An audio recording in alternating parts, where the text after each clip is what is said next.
Hello,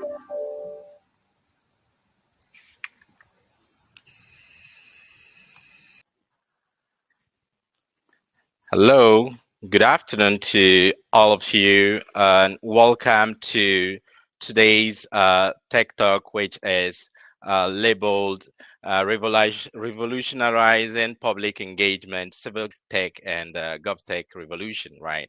And in this particular talk, we will like to thank all the audience for making time to join, all the participants. Kindly point in where you are joining us from, probably from different countries, so you can let us know the organizations and where you're actually listening to us from, right? And we'd like to thank you for joining us. And as part of quick logistics, you can use the chat button to obviously have conversations and pose in your questions. You can also leverage on the question tab on the right to ask your questions, right? And then people can also vote questions so that the top questions go up so that our speaker can delve into that. Welcome. I see you are very active on the chat, and thanks so much for making time to join this particular session on AFD Tech Talk.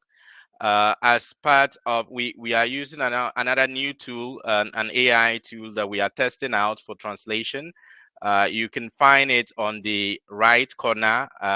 So you go to apps and Interprify. So this virtually for those who are joining us from Francophone countries, or those who are interested in listening to the talk in French, given that the session will be in English. So if you want to have a French version, you can activate the Interprify, okay, and have the subtitles and also the audio versions. Donc, ça c'est pour tous nos amis francophones qui voudraient écouter cette conférence en français. Il y a cette application qui est en train pour tester, Interprify, dans les côtés apps, et on peut avoir les sous-titres et aussi les voix IA de cet événement. Donc, merci de prendre le temps pour nous saluer, pour qu'on sache d'où vient, quelle affiliation et tout ça. Et merci d'utiliser les volets questions pour poser toutes vos questions sur cette séance. Donc, I'll move back to English. So, the context of this event, which is the AFD Tech Talks, was pretty simple. The idea is, how do we leverage technology for sustainable development? So there's a series of talks on that, and today's talk will be actually centered on civic engagement, civic tech, and GovTech, right? And these are things that are actually transforming our societies, our democracies, and we are lucky to have a great speaker from the OECD who will be giving us a very great talk. And today's session will also be co-moderated by our expert on civic participation and digital engagement at AFD, which is Mirka, who will quickly introduce herself very soon. And I would like Mirka to give us a few words on some of the things that the working on civic tech in our operations at AFD, maybe 1 or 2 minutes. And then after that, Claire will give us the introduction of our distinguished speaker from the OECD. So over to you, Mirka. Thanks. Thank you very much, Peter. Good afternoon to everyone. So I'm really pleased to have the opportunity to discuss Civic Tech and GovTech today.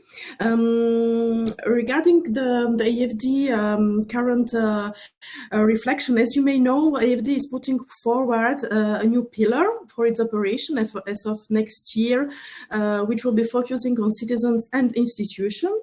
with, of course, a relevant accountability framework that will be put in place. So in this context, the division I work in, which is citizens and institutions, proposes tools in order to embed citizen engagement in a more systematic way in AFD projects and programs. To do so, CivicTech appears, of course, as a natural break in this approach. And so we have worked recently to define the main context, the main scope of the CivicTech initiatives, but also to compile very concrete use cases that could bring the use of CivicTech in our operations forward. So this work is complementary to the actual support to some of the CivicTech initiatives through dedicated programs of AFD. And so we are very pleased to have this opportunity and to see that there is a momentum for this approach, citizen engagement and CivicTech. We are following very closely the discussions and the reflection in the OECD, and we particularly appreciate being able to have these exchanges on a regular basis. Thank you very much. That's all from me for now. All right. So today we are very pleased to welcome Carlos Santiso, who heads the Digital Innovating and Open Government Division of the Organization for Economic Cooperation and Development, OECD, since 2022. He is also a member of the advisory groups on governance and anti-corruption of the United Nations and World Economic Forum. He has a long trajectory working on improving lives in fragile states and emerging economies in Africa and the Americas. He has devoted his career to furthering democracy, strengthening governance, and fighting corruption. And in the past 2 decades, he has worked in over 2,000 countries in various capacities in multilateral development banks, bilateral aid agencies, and policy think tanks. Carlos Santiso has multiple significant professional experience. Notably, he has been the director of the newly established governance practice focusing on digital innovation in government of the Development Bank of Latin America between 2018 and 2022. Spearheaded special initiative on GovTech startups, AI, artificial intelligence, and public innovation. And also, he previously aided the innovation in citizen services at the Inter-American Development Bank, based in Washington from 2011 to 2018. So we are very, very pleased to welcome him today, and we are pleased to give you the floor. Thank you. Merci Claire, merci Peter, merci Mirka, et bonjour à tous nos amis francophones. Je vais me permettre de les saluer et aussi saluer nos partenaires de l'AFD avec lesquels on travaille intensément sur un certain nombre de sujets, notamment en Afrique et dans la région MENA. Et remercier l'AFD donc pour cette invitation de partager avec vous quelques réflexions, quelques pensées et aussi quelques thématiques d'intérêt commun. Donc, si vous me permettez, je vais passer à l'anglais pour ma présentation, mais vraiment, encore un grand merci à l'AFD pour cette initiative, pour ce cycle de conférences TechTalks et aussi pour le travail, bien sûr, que l'AFD est en train de pousser sur ces dynamiques pour repenser les technologies pour les gens. So let me switch to English for all the audience. I see that there's a lot of people and colleagues joining us from different parts of the world, so it's really exciting, and it's quite also intimidating to see all of you in this chat. And the purpose of my presentation is really to share some thoughts of work that we're doing at the OECD and I've been doing also in previous capacities on really looking at how tech can be a force for good. Our tech is somehow resetting the relationship between citizens and governments in different ways, both to improve the quality and the delivery of public services in a way that is more centered on people's needs and expectations, but also be a force to contribute to strengthen democracy and democratic processes in a digital world that has a lot of challenges facing. and I think maybe before starting the talk, especially on civic tech, this is not a new phenomenon in many countries. But what we see in recent years is that there's been a new impetus or different impetus on how these civic technologies can be also used for good. And that relates also to the digital acceleration in the last couple of years that is really giving a new boost to these tools for improving people's participation in policies and politics.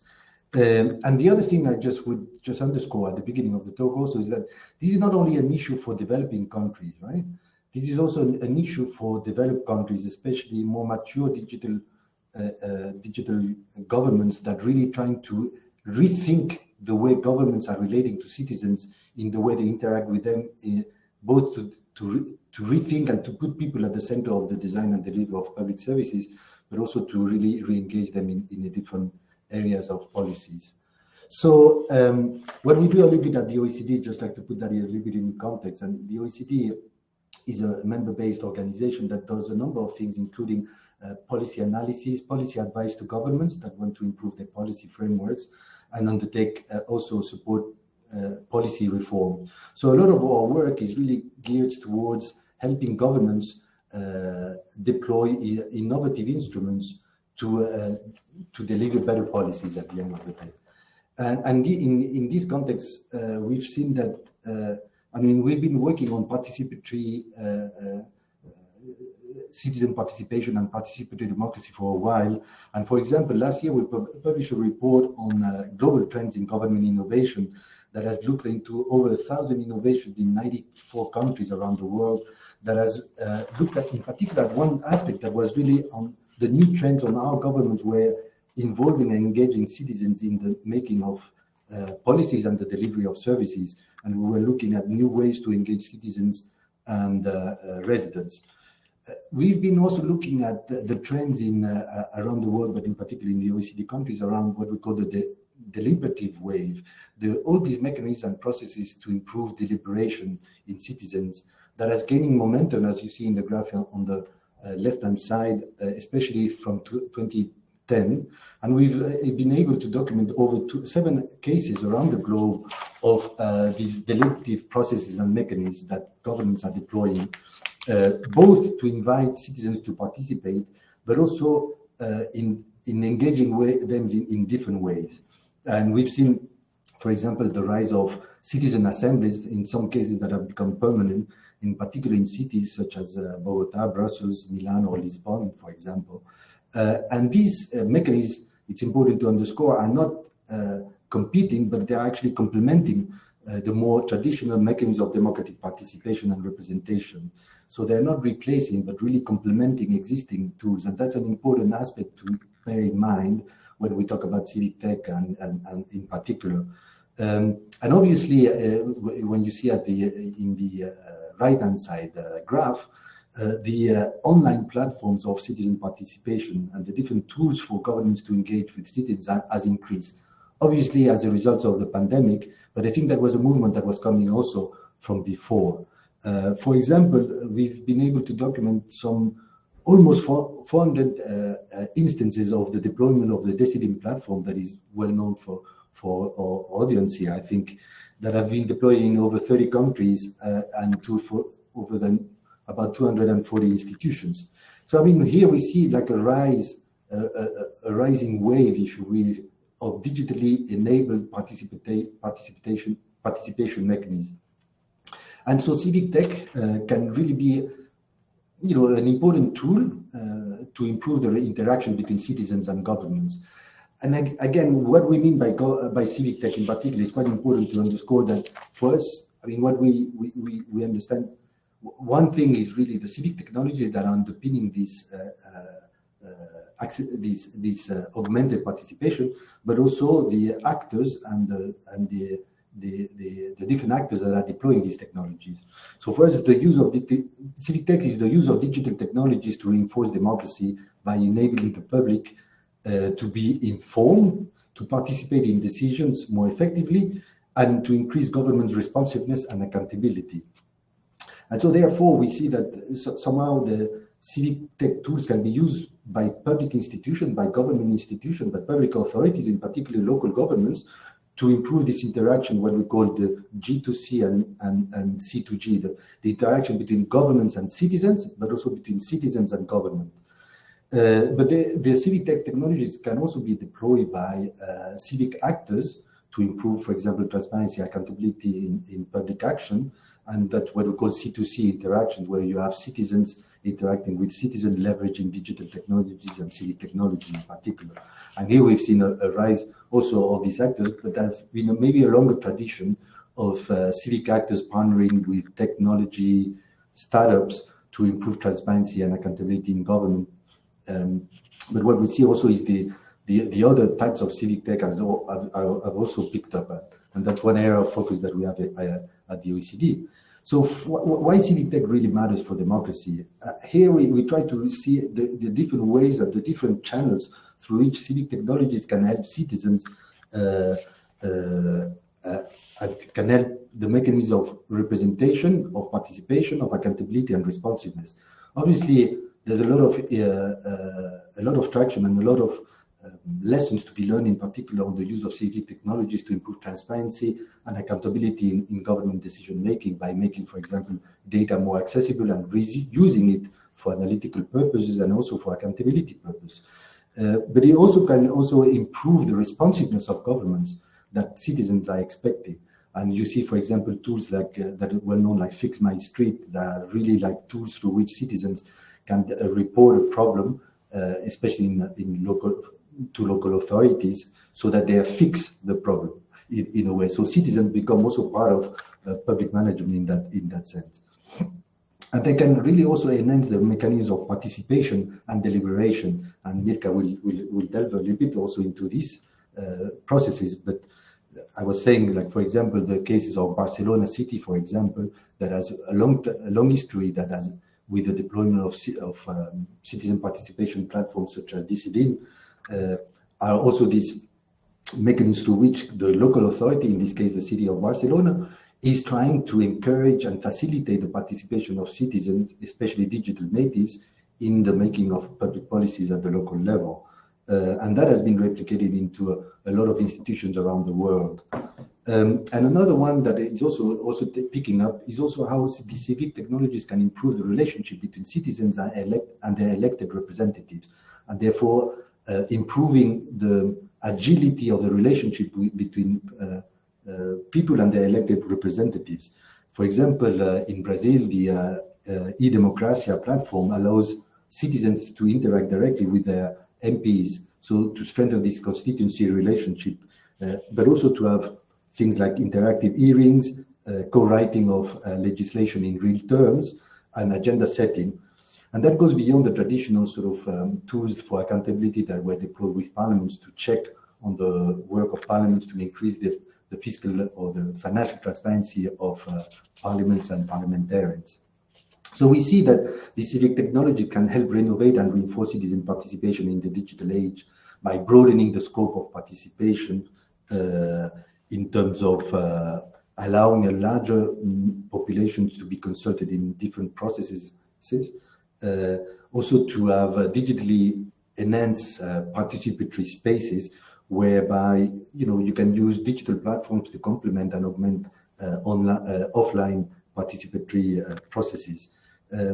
They can also improve the active listening to better understand citizens' needs, and that's there's a lot of innovation in that space through social listening technologies, for example, local authorities are able to try to listen a little bit what people say and what people feel, especially about different public processes and services in particular.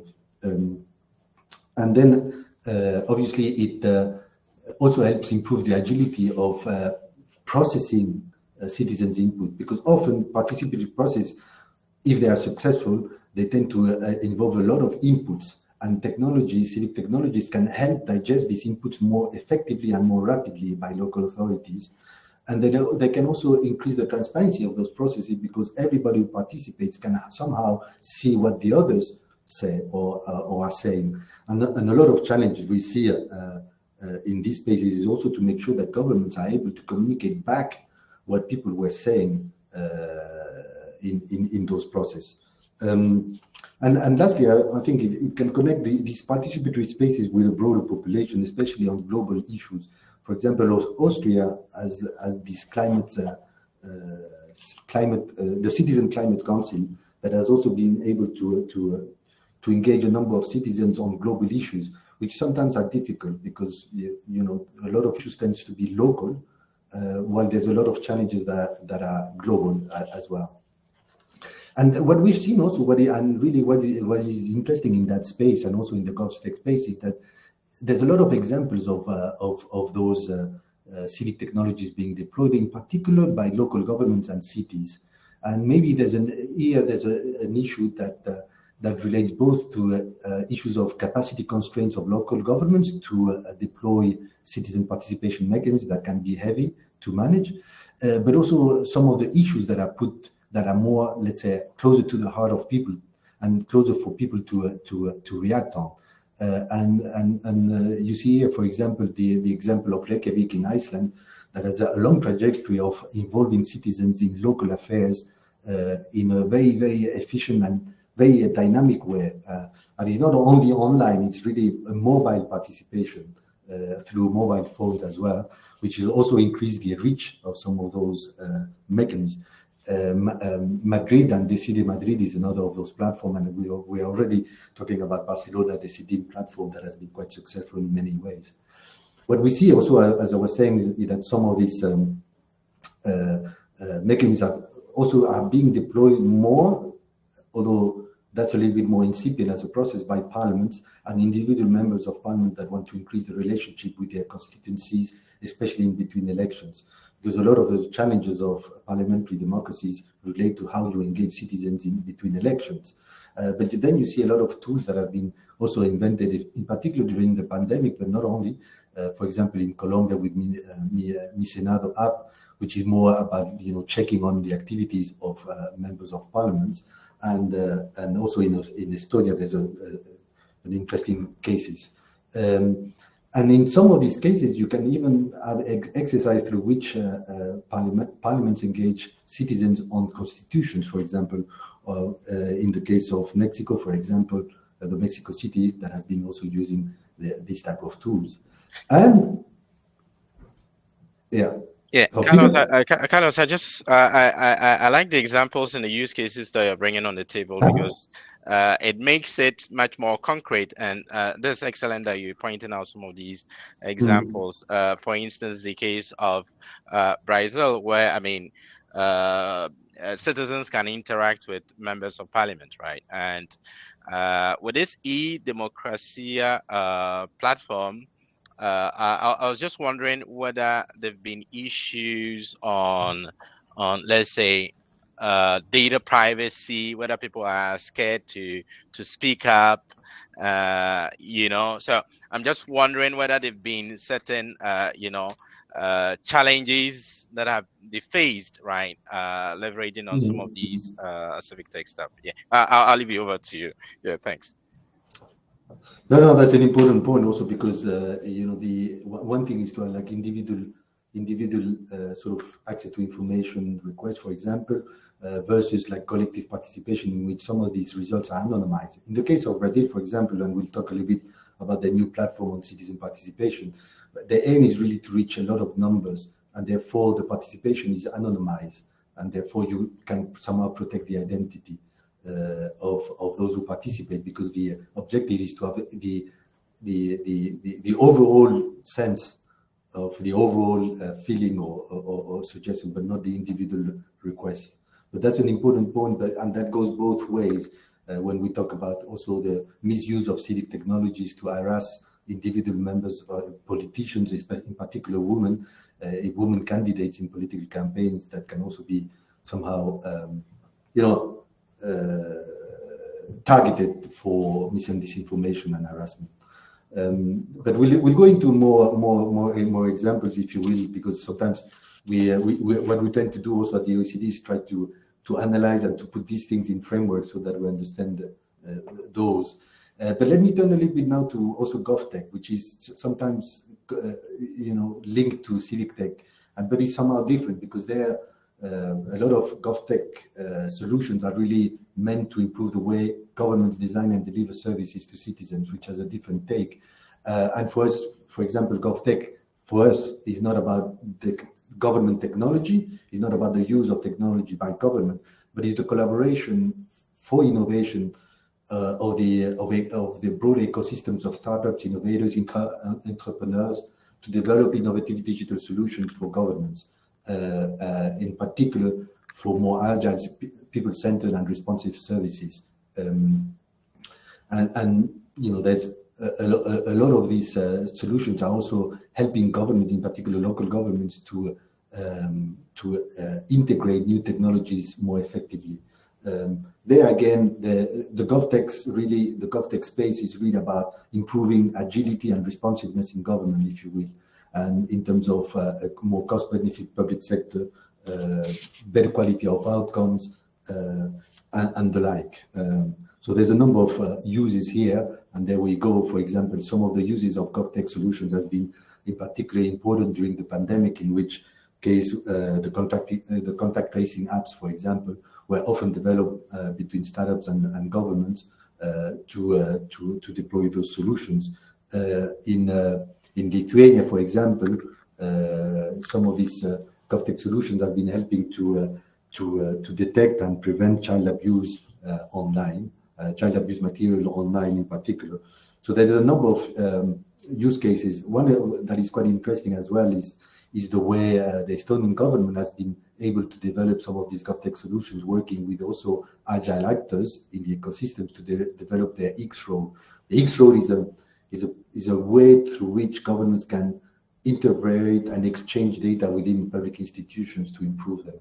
And then the interesting case of that platform is that it's an open source solution that the Estonian government has also put at the disposal of others and has been quite used by other countries, including Ukraine, in quite effective ways to really try to keep public services going on mobiles during the war. But you see other countries, for example, Finland, but also Colombia, being able to use that.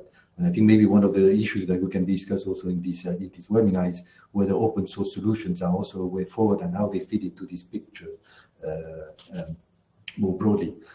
What we see is that somehow CivicTech and GovTech are somehow complementary ways of both improving services and improving political processes. And the way we start to look at it in the OECD, both is that GovTech is somehow the back office of government is aimed at improving the back office of government, while CivicTech sometimes is more the front office in a way. But GovTech, at the end of the day, GovTech solutions are really trying to improve policy making, the administrative capacity of public agencies and the service delivery, but also engaging citizens in those processes. And that's where they mix a lot with CivicTech solutions that are deployed in different ways for increasing citizen participation, government responsiveness, and more broadly to protect and promote the civic space. But they face a little bit similar challenges as well. Here we see a little bit some of the challenges that we see, for example, in deploying, in developing civic or GovTech ecosystems. I will not go into detail of this graph, but because this is still a work in progress, and we'll hopefully be able to publish that soon in a report on GovTech. But having the right tools and standards and processes with governments are quite important for an organization to enable the intake of these solutions. But also having the right skills, capabilities, and multidisciplinary teams within institutions that are also able to make most use of that.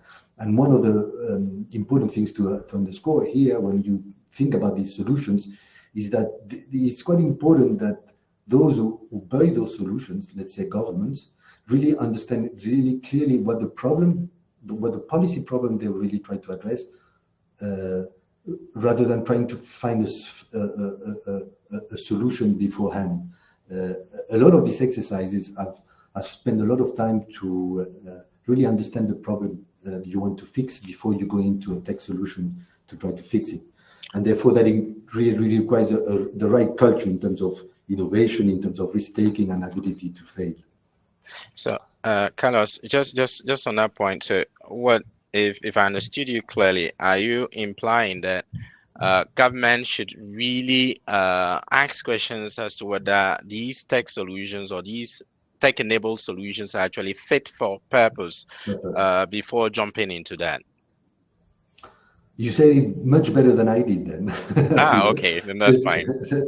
That's the thing. I mean, to be fit for purpose is really understanding the problem. One of the risks that we have in a lot of this tech space is that we tend to start with a solution to try to find a problem. And it's sometimes the other way around. A lot of countries are developing innovation labs, for example, through which they look at the problem before trying to devise a solution so that is fit for that purpose. And I think that's also an important point, because we also need to ensure that the governments have the abilities and the capabilities to know what technologies can deliver them. In a lot of countries, sometimes the tech intelligence has been somehow outsourced to technology companies because of different reasons. But a lot of countries are, buying that back into government, so to ensure that you actually, have the capacities to know what technology you're buying and what for, and therefore, Peter, as you were saying, that is fit for purpose.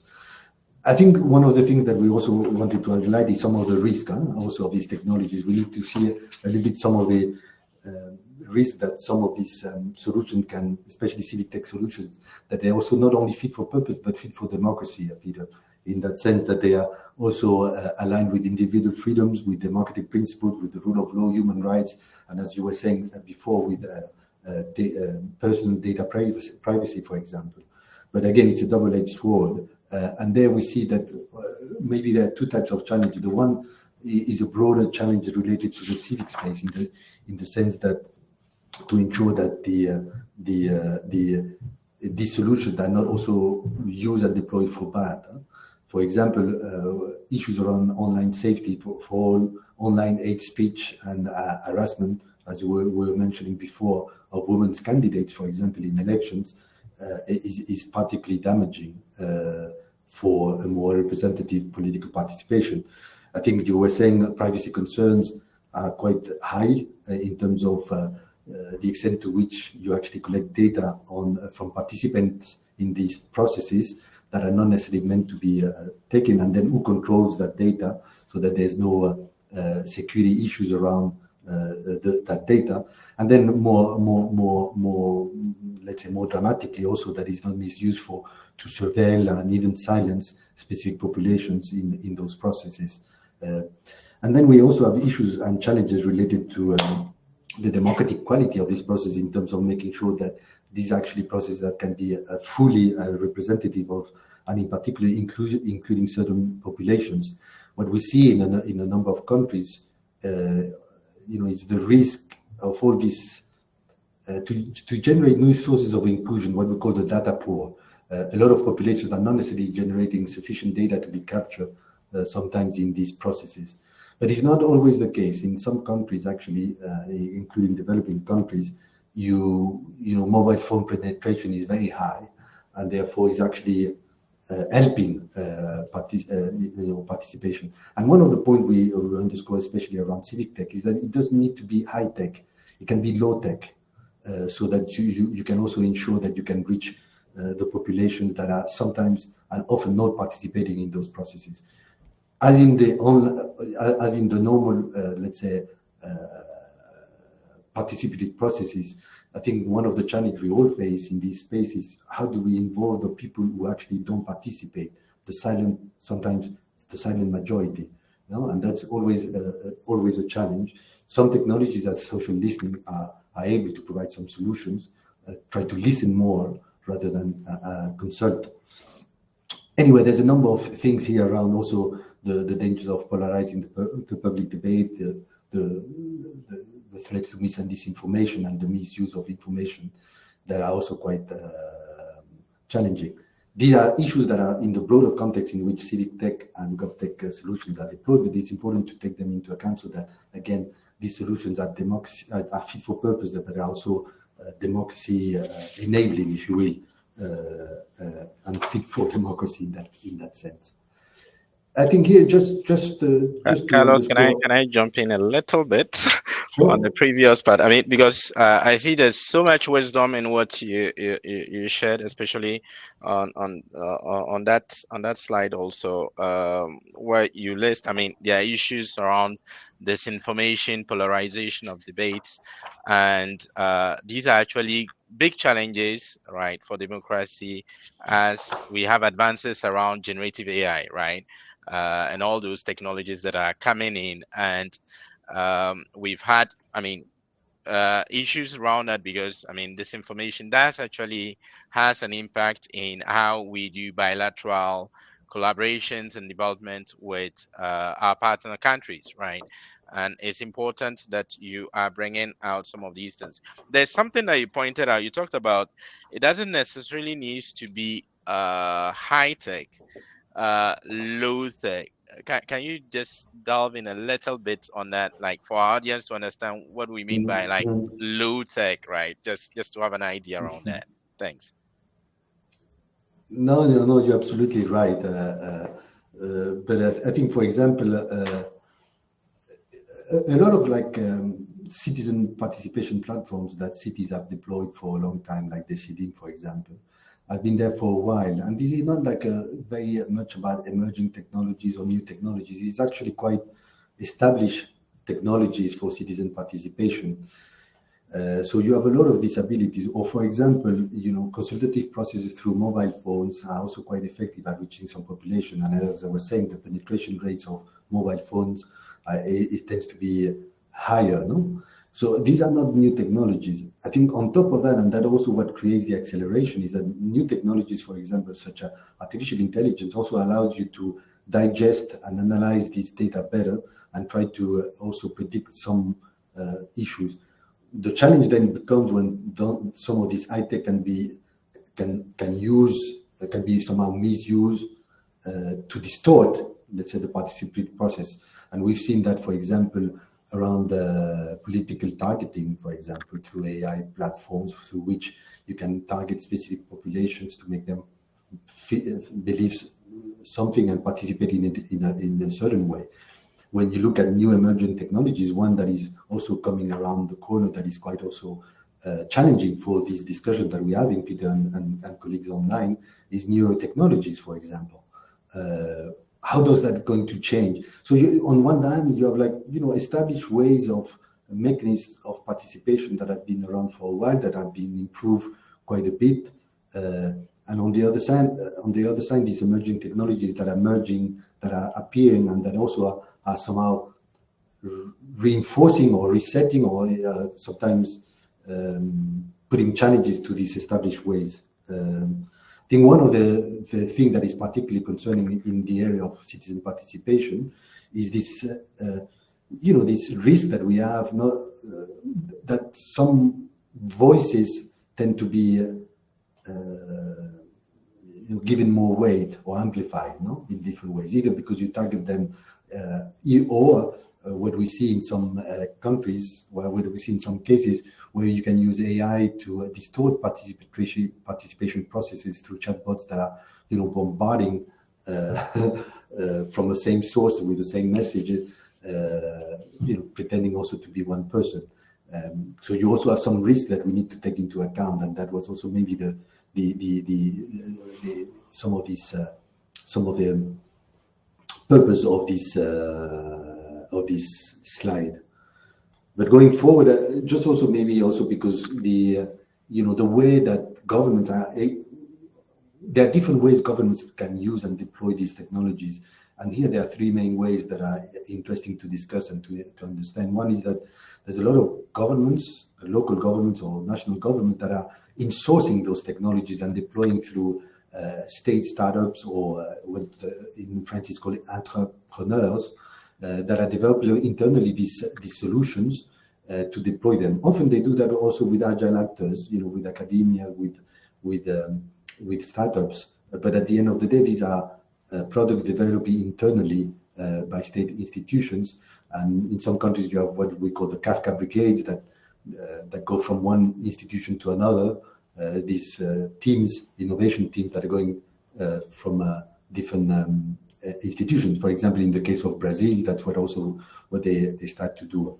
And there are a lot of number of tools that governments are deploying, like innovation labs, digital agencies. Sometimes, for example, again, in the case of Brazil, state-owned enterprises can also be an agile way to in-source some of the technology.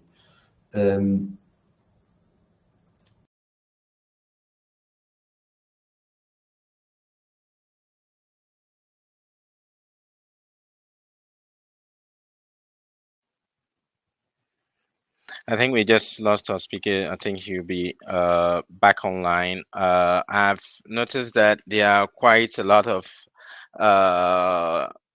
audience asking very, very interesting questions, which will be addressed immediately after Carlos's presentation. I've seen questions from some of our participants, like Amma Ben, who I mean, she was asking questions as to how do we ensure sustainability of various technologies innovating in the establishment of interrelationship with citizens, right? And not only involving citizens, but how do we account, right, for the needs that are, formulated by these citizens, which obviously is an important issue. So sometimes you do have, how do you call it, initiatives that are being done on CivicTech. The question is, are we sure that they are taken into account? So I mean, it's good we having questions like this. Answers to these questions are quite delicate. I mean, we have to take into account several parameters, right? The question is, so this trying to answer the question from Amma. So the question is, so how do we ensure sustainability of these technologies, right? The question is, how are these technologies actually, how do you call it, implemented? How were they deployed, right? Were they online deliberations before such technologies were deployed, right? Were they imposed? Was it a top-down approach to putting some of these technologies on the table? Were they involved in this particular process? So there's one question on how the design was actually done, and that can lead to some form of sustainability. Another question, that another part of the issue, how do we ensure sustainability, is to check whether we do have, let's say, local or local skill sets, right? So let's say these technologies are deployed in a particular region, or in a part of, let's say, France, or a particular country, a particular region.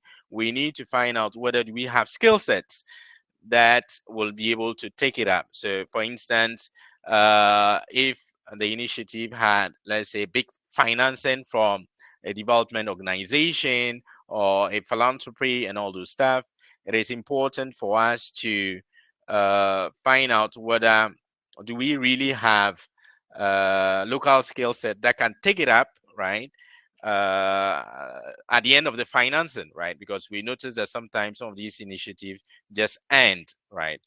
And I mean, there was another follow-up question, which was to find out whether if these needs that are formulated by citizens are taken into account. There's really a big question that I don't know. I mean, so it means that it is important that we have accountability mechanisms, right, in the framework of designing CivicTech, in designing CivicTech, right? So it is important that we look into all these, right? So even as funding organizations like or development organizations like AFD or the World Bank or other development organizations in the let's say in the Club of the Finance in Common, where we have about 500 development banks, in financing initiatives to be able to establish or improve democracy or boost civic engagement, we need to look at some of these things, right? In terms of whether it was fit for purpose, as Carlos actually pointed out, not just financing initiatives or replicating initiatives that have been done in one region to another, but really have this kind of deliberation. And that's what some of our departments, especially that of Mirka at AFD, is actually working on, right? So if we have to finance initiatives that leverage on citizens engagement, how do we go around that? There was also another question, so I'm picking some of the questions as we wait for our speaker to reconnect. I mean, there was a question as to what is the role of private sector in CivicTech and GovTech projects. Wow, this I think the private sector has a big hand when we come to dealing with innovations, right? Because most often than not, the government sector, either you have the innovations coming outside, or we have a few innovations actually springing up. And I think it is important that the government sector actually interact strongly with the private sector. And I think that is the essence of what Carlos actually talked about, saying that GovTech should not just be seen as technology for governments, but it should be seen as a collaborative, right? A collaboration between the public sector and the whole ecosystem, right? So in that sense, the private sector has a big area, a big role to play. And we recently had a conference at the OECD which was organized by Carlos and his team, where we had a lot of people from the private sector actually playing significant roles in government. So the private sector does really has a significant role in dealing with the some of these particular technologies, Civic Tech and GovTech, to improve democracy and efficiency in that. So private sector does really have a great role to play, and they are doing a lot. We have the civil society playing an excellent role. So governments are actually interacting with this ecosystem, and that actually falls under the definition that Carlos actually pointed out on CivicTech, saying that it's really a collaboration with the ecosystem and then the public sector. I'll let Carlos continue with his presentation. Thanks. Yeah, and my apologies to all, but I don't know what the problem was, but was disconnected. But maybe it was a message, just like to start to conclude, no, and to open for discussion. No, it's fine. I mean, you're on point. But yeah, no, but I was just like saying, I mean, as you were saying, Peter, that this interaction in this, both in the Civic Tech and GovTech ecosystems, the interaction between private sector actors and public sector actors is quite key. And not only those, I mean, there need to be large set of stakeholders participating in those processes. But in particular in the tech space, where a lot of these solutions are really also maybe more agile, available in the private sector, is in particular startups, is quite important. And I would say that what we've seen also is that there's also a number of a new generation, if you will, of tech startups that really want to have a social impact and a public purpose or public value. And so you have like a conjunctions of opportunities between, on the one hand, governments that want to innovate, that want to do things better and reach out to citizens better through different means, including digital, but not only. So there's a big demand and appetite for innovation, for good innovation for people within government in different parts of the world. And I was, for example, in Colombia, living recently there. That's very strong. And at the same time, you also have these new entrepreneurs that want to have a social impact, that really want to make a public value in the solutions that they are developing. So I think that these different ways to interact, in particular in these outsourcing ways through which governments can go to the market, go to the local SMEs to try to develop solutions to public problems together, is quite fascinating. And here, just like also to, starting to wrap up also is about, what are some of the key enablers for civic tech to thrive? And obviously there's a number of elements in terms of the enabling environment, including the startup legislations that allow these sometimes startups also to develop, but also the legislation on, for example, the ethical and responsible use of artificial intelligence that needs to be into place so that actors, including government actors, can deploy civic technologies in a responsible and ethical way. A big enabler, but is also quite a challenge also for the sustainability of these solutions, is that sometimes these solutions are developed in, outside government. But we need to embed those solutions with processes and institutions that are established so that they can be more sustainable and have a more meaningful impact as well. You also need a third enabler, is the underlying digital and data infrastructure that is required in terms of, in particular, of the digital public infrastructure in terms of identity systems. And Peter, you were really mentioning these issues around privacy.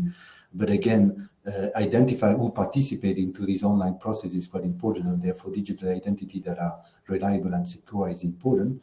The data sharing arrangements and also other issues around digital payment. But in particular, identity and data sharing infrastructure is important.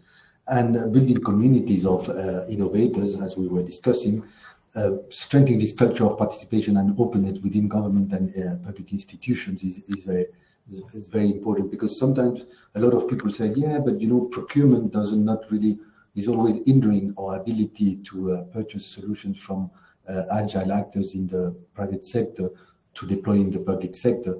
But I think what we've seen is that a lot of countries the legislation is in place, the tools are available sometimes, but the culture in the public organization, especially in terms of ability to take risks, is not always there.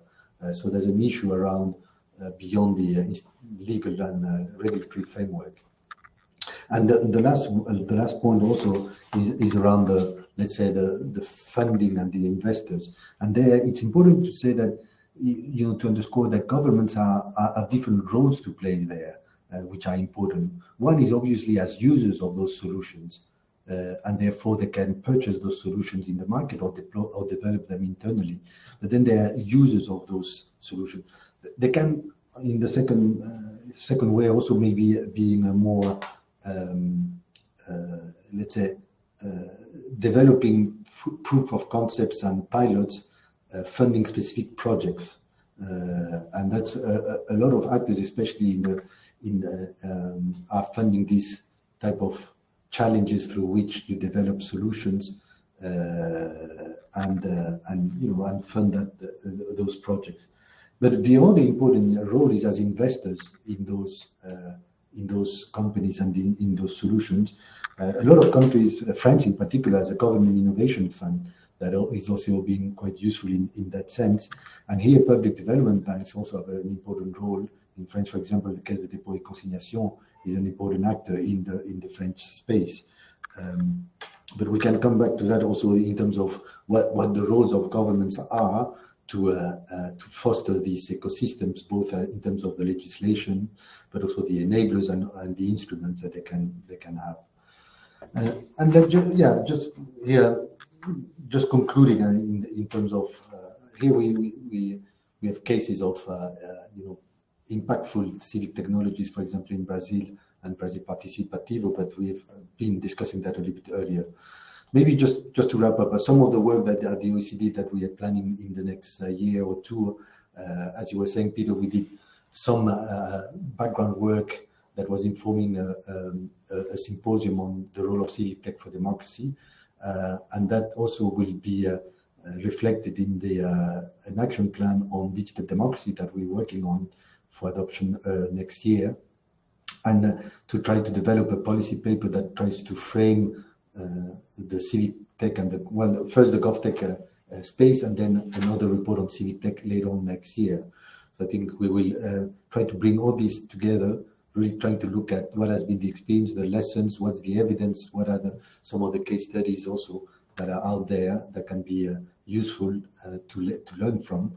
And at the end of the year, we will also inform our global forum on reinforcing democracy with these issues. So I think that's it. Thank you for everyone. to all who have been listening. And again, sorry for the interruption. No, it's fine. Thanks so much. Mirka will jump in with some few stops. Yeah.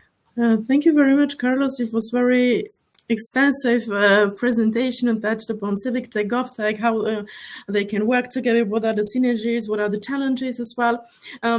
You discussed a little bit regarding the inclusion and how, I mean, all these tools, I mean, the Civic Tech can be inclusive.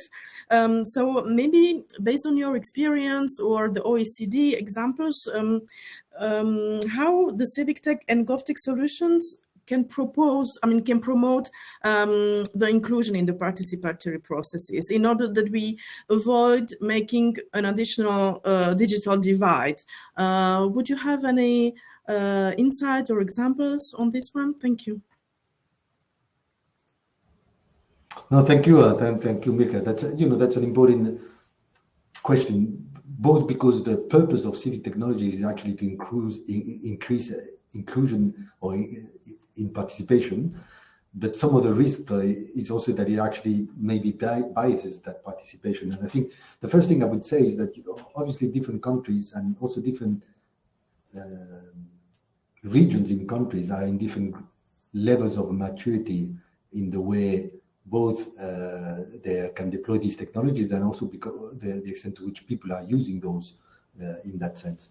And some of these divides are not necessarily between developed and developing countries. You see that within countries, in particular between urban and rural areas. And you see that in particular that in a lot of countries, actually, cities have been really at the forefront of this participation. And when you look at a country, for example, like Brazil, Sao Paulo has been quite at the forefront, but then you have other parts of the country that are not necessarily as effectively involved. When we look at the OECD experience in particular, what we see is that most countries, in that case, 27 of the 32 countries that we will survey, had these platforms in place. There's a lot of mechanisms that are already in place and that have been involving a large number of people. So I think that's the first thing, that the tools are there, but they're not necessarily deployed equally by different authorities. And again, these digital divides are more a local issue, not necessarily like one across the board. And again, I think there's different ways you can mitigate some of this risk of having some populations unintentionally or intentionally excluded from those participatory processes in different ways. One is that a lot of these processes are hybrid. A lot of these tools that are deployed to enlarge participation in specific areas tend to be done also with offline, on-site participation mechanisms. And therefore, we need to have this sort of approach that is multi-channel, multi-way, that we should not go all digital in that sense.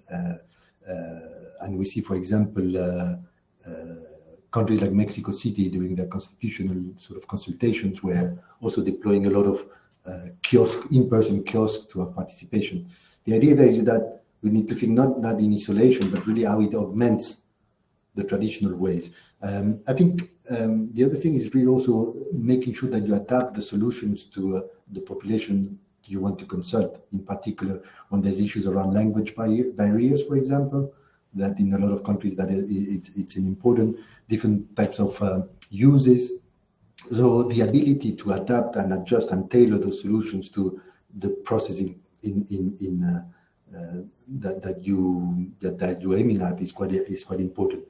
Again, for example, this Decidim platform that a lot of countries are using for participation exists in 20 languages in open source, for example. But I think that's an important issue. And the other thing is involving the users in the design of those tools, involving the population you want to reach in the way that you actually develop that platform. So I think that there could be a number of ways, to adjust, or let's say to mitigate some of those risks. Thank you very much, Carlos. It's very interesting indeed specifically for AFD, since we work in remote areas on different continents. So this inclusiveness of all population, or in the most extensive way of the population, is really key for us. So thank you very much. I had actually two more questions, but you kind of touched upon during your presentation, and in the discussion also we had.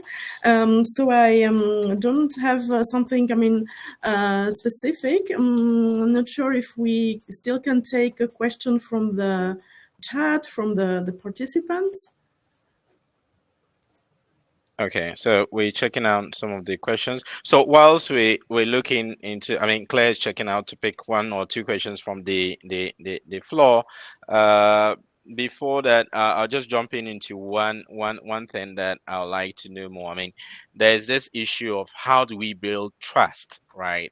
How do we build trust in leveraging on some of these technologies, right? Especially when we are dealing with civic tech. So how do you what are some of the current best practices, or this issue of trust keeps coming up, right? So what are your current thoughts on trends to build trust or issues around that? And then we'll take a question from the floor. Thanks. No, that's again like a super good question, because actually, some of these platforms, actually their intent and their purpose is to increase trust in the relationship between government and citizens. But some of these challenges is actually to make sure that they're trust-proofed in that sense. And maybe there are different ways to look at that. But obviously, there's probably the trust in the technology that is used, and the trust in the way the data that is collected is managed as well. So I think when we see some of the trends is around trusting the platforms, or trusting the tools that are deployed, so people have really access. And that element of trust is making sure that these platforms are really tailored to the population you want to reach, in a way that is accessible, in a way that is easy to understand, that is easy to use.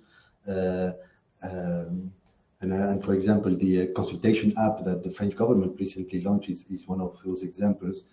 Agora, if I remember correctly.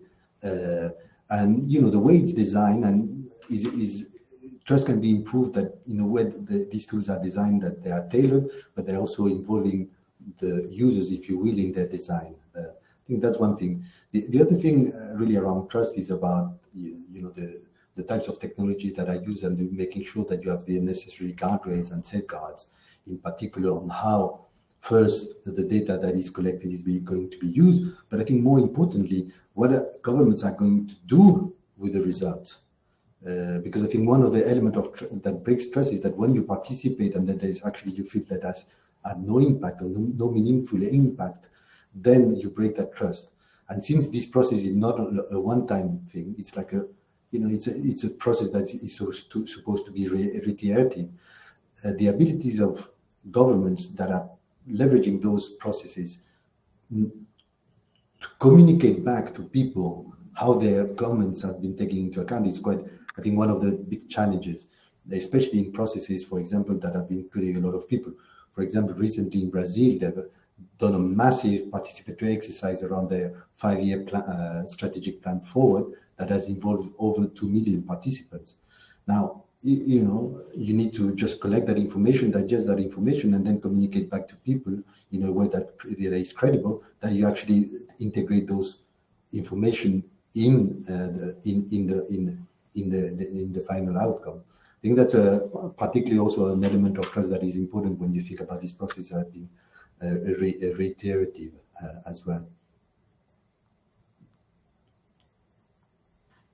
Yeah, so I just picked up a question that I made it on the chat, which is translating one of the questions from Guillaume, which is, how does GovTech fit in with open data and open source trends so that information is not locked up in proprietary systems, right? So how does GovTech actually fit in open data and open source trends? And then I think he talks about so that information is not locked up in proprietary systems. So on that, I think there was a part of the presentation where you also talked about open source intelligence and certain use cases that had been done in Ukraine and other places, even even during COVID, right? So how do we link these two? Like, I mean, how do we link? I think that's the essence of Guillaume's questions. Yeah. Yeah. Now that's I was looking also at some of the questions. Guillaume seems to be very engaged here in particular, so that's really good. Now I think that's the debate really also about the open source technologies that is part of this broader concept of what we call public interest technologies. And then there's argument in both. I think we should not necessarily be for open source or proprietary source solutions per se. I think it needs to depend on the context and the specific purpose that you want to achieve. I think there's an interesting movement towards what is called digital public goods that include open source solutions that can be redeployed and retailored to different solutions. Obviously, when governments are procuring and developing those solutions, one would expect that there's a degree of becoming a public good to a certain extent. So one can argue that open source solutions are really more fit for purpose for this type of solutions. But then again, you have an issue that behind that, if you want to also develop and foster the local ecosystems of SMEs and startups that are developing those solutions, then you may have an issue there because the business model might not be sustainable in that sense, no? And there was a question also by Amar, I see, about this idea of the sustainability of those solutions that is probably linked to the debate around open source solutions. But what we see, and one of the things that we underscore in our work, is that these solutions, Civic Tech solutions, to be sustainable, they need to be embedded in this institutionalized process, so that it really feeds into not as an add-on, but as an integral part of the making of policies or the design of public services. And therefore, there needs to be a strong ownership also by public authorities, in particular local authorities, about these tools. And that requires a number of issues there. And again, the debate of open source versus public good, the proprietary resources comes into the picture. I think the other issue there also that comes into the picture is the government procurement of those solutions. If they are to be sort of embedded in institutional processes and somehow becoming part of the machinery of government in itself, there's issues around the types of agile procurement that is required for these solutions. I think that's the biggest challenge in the sustainability of some of those solutions, is that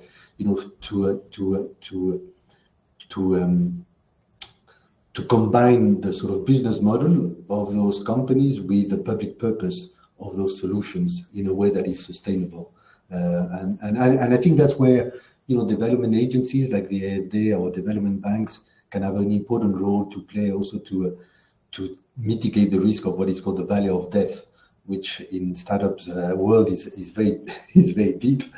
9 out of 10 of these solutions are not sustained. But then there can be also a role for public actors to promote those things. For example, Digital Africa, this tool that the AFD also is quite active on, is a very interesting tool where you can actually promote this type of verticals in startups ecosystems to develop. They are different from others because their business model is really linked to the public sector in a direct or indirect way, and therefore investors are not always interested in the company. So it's a very difficult nut to crack in terms of the sustainability of those solutions. In my previous world, also in development banks, we also developed equity funding for some of these companies. And one of the biggest challenges was really try to come up with the return on investment for an investor in those companies. And I think that's where also we have, as a community, to do some thinking, because return on investment on this type of companies is not only the financial returns, it's actually the public returns. How do you measure that? The satisfaction returns in terms of, when you were saying, Peter, trust in the broader sense of government, the quality of services and the satisfaction with services themselves should be embedded in this valuation of return on that type of investment. And again, some actors, especially development banks, are quite interested in that space, but it's quite a difficult one. New actors, social impact investors, and impact philanthropies, venture philanthropies are also quite interesting actors that are also not only funding a project, but investing in a company that then can be sustained, at least in the short term, until they develop more clients, if you will. Excellent. I don't know whether, Mirka, have you seen a question on? We can take one question from the floor before you wrap up. I think we have about 5 minutes, less than 5 minutes to wrap up. Is there any question? It seems we've tackled most of the key questions because some were clearly done in your presentations and some seems to have been embedded in some of the responses that have been done. The role of AI, I mean, AI can be used for so many things, for the good part and also for aspects on misinformation. And maybe, yes. Maybe Peter, I mean, there was this question also a little bit. The other part of the question of Guillaume was around open data. No? Great. Because what we see, I mean, the interaction around these systems are both governments procuring those solutions in different ways, but also governments are fostering those solutions by opening up their data. A lot of these solutions are actually data analytics solutions in different ways, now augmented by artificial intelligence tools as well. But I think the issue of open data is very important, and more progress needs to be done. We're completing some work at the OECD in the extent to which governments are opening up data in a reusable format in different countries, and the index will be released soon in measuring that. And in a lot of spaces, we need to do better, and especially in areas that are of particular interest to CivicTech's solutions around budget information, procurement information, but also more sensitive issues around political information around lobbying, for example. So I think the open data is very important because at the end of the day, most of these solutions nurture themselves with data. And that goes back to Mirka's questions about inclusion. I think beyond the solutions and whether open source or not, I mean, we need to look at the quality or representativeness of the underlying data that they use and the extent to which, through participatory mechanisms, you can actually have better data, more representative data. I think that's some of the challenges, that the data is representative or the consultation is representative, and it's in an open format that can be also reused.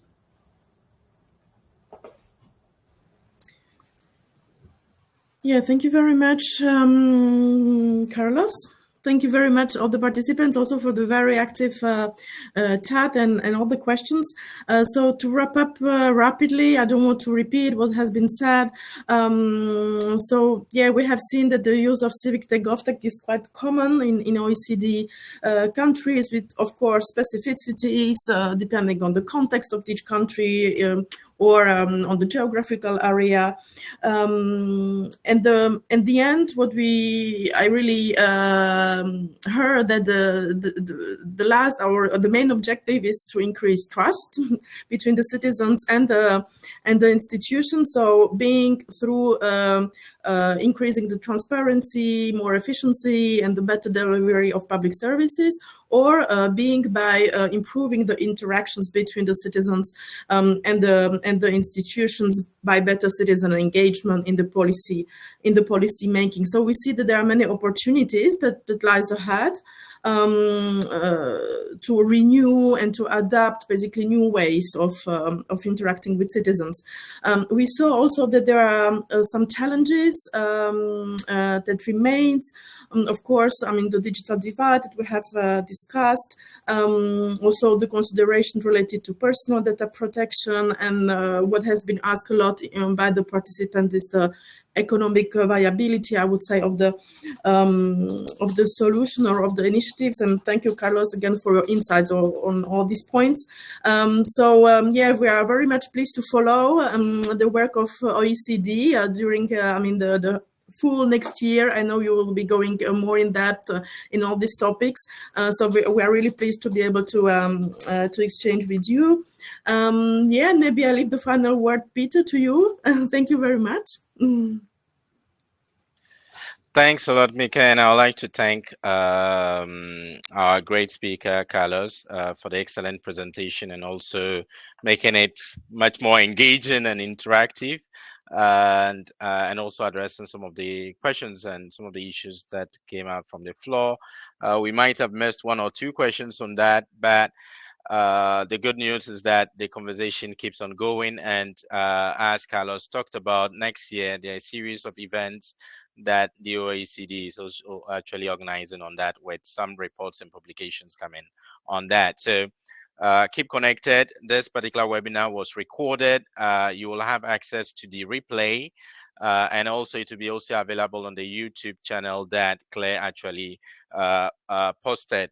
So feel free to reconnect and share and rewatch and learn lessons from it. And probably we might have missed some stuff, so you can send us emails to see how best we can move forward on that. So our next Tech Talk will be from next year. We'll keep you updated by email and also on LinkedIn and also on Twitter on next steps. So on behalf of AFD, I would like to say a big thank you to Carlos for the excellent work that has been done. I'd like to thank my colleagues, Mirka and also Claire. And also we have people who are also backstage who are actually helping us putting this thing together.